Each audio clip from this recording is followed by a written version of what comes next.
আজকে বছরের প্রথম দিন এবং অত্যন্ত আমি মনে করি যে তোমরা অত্যন্ত সৌভাগ্যবান যে আজকে প্রথম দিনে তোমরা নতুন বই পাচ্ছ। এবছরের বইয়ের ইতিমধ্যে আমি দেখেছি বইয়ের কোয়ালিটি অনেক ভালো। তোমরা এই বই পেয়ে আমার বিশ্বাস যে খুবই আনন্দিত হবে। আমাদের উপজেলা নির্বাহী অফিসার সদর বলেছে যে আমরা যখন ছোটবেলায় বই পেতাম বইয়ের কোনো নির্ধারিত দিন ছিল না। বই যেদিন পেতাম তার আগের দিন তারপরে আবার সব বই একসাথে পাওয়া যেত না। হয়তো আজকে একটা দিল তার পরের দিন আরেকটা। তো সেই বই নিয়ে কিন্তু আমরা ঘুমাতাম রাত্রে, যে এই বই যাতে, তখন তো তোমাদের মতোই ছিলাম, তোমরা অনেক কিছু বোঝো না, আমরাও বুঝতাম না যে এই বই যদি আবার কেউ নিয়ে যায়, এই জন্য নিয়ে ঘুমাতাম।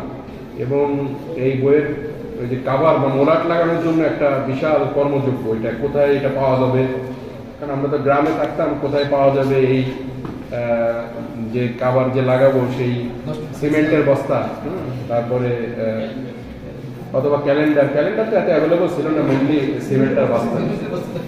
তো এটা সংগ্রহ করা একটা বিরাট প্রতিযোগিতা সবার মধ্যে। তারপরে আবার সেটা লাগানো একটা বিরাট কর্মযোগ্য, যাতে এই বইটা খুব সংরক্ষিত থাকে এবং নতুন থাকে। যদি এটা পরে কিছুই থাকতো না, সেটা অন্য বিষয় এবং না থাকাই উচিত। যদি সবার বই যদি খুব সুন্দর থাকে তাহলে বোঝা যাবে যে আসলে শিশুসুলভ কোনো ব্যাপারটা তার মধ্যে নাই। সুতরাং এটা বাচ্চাদের ক্ষেত্রে হবে, এটা কোনো নেগেটিভ সাইন নেই।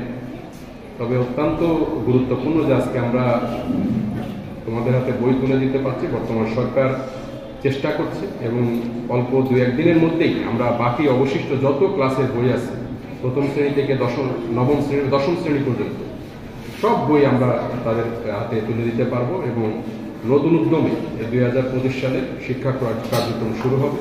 তোমরা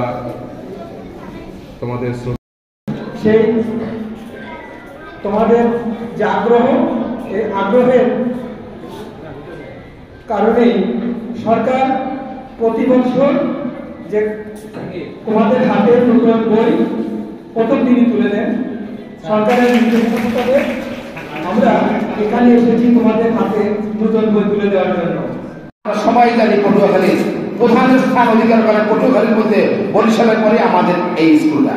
আমরা সকলে নিয়মের মধ্যে থাকি, নিয়মের এক চুল কখনো ব্যতিক্রম করি না। এইটা যেন থাকতে পারি এবং ভালো কাজ করি, সব কিছু ভালো লাগতে পারি, এটা দেখবে। এটা আমরা ছাত্রের কাছেও সেই সুবিধায় দেওয়া পাচ্ছি। তো আজকে তোমরা এই বই নিয়ে যত্ন করবে এবং ক্লাসে তোমরা আসবে। ছোট ছোটরা নতুন যারা ভর্তি হয়েছে তারা দেখছে অনেকেই শীতে কাঁপছ, তোমরা সাদা সোয়েটার এবং কেপ জুতা মোজা আমি অ্যাসেম্বলিতে আজকে সবাইকে বলে দিয়েছি যে সুন্দর মতো কালকে থেকে আমরা এই মাসের মধ্যে আমাদের মন্ত্রণালয় থেকে নির্দেশ এসছে যে খেলাধুলা ক্রিয়া এগুলো সব শেষ করতে হবে। সেগুলো আমি ক্রমান্বয়ে জানিয়ে দেবো। আমরা শিক্ষকদের নিয়ে মিটিং করে তারপরে তোমরা সেগুলো সব অংশগ্রহণ করো, এগুলো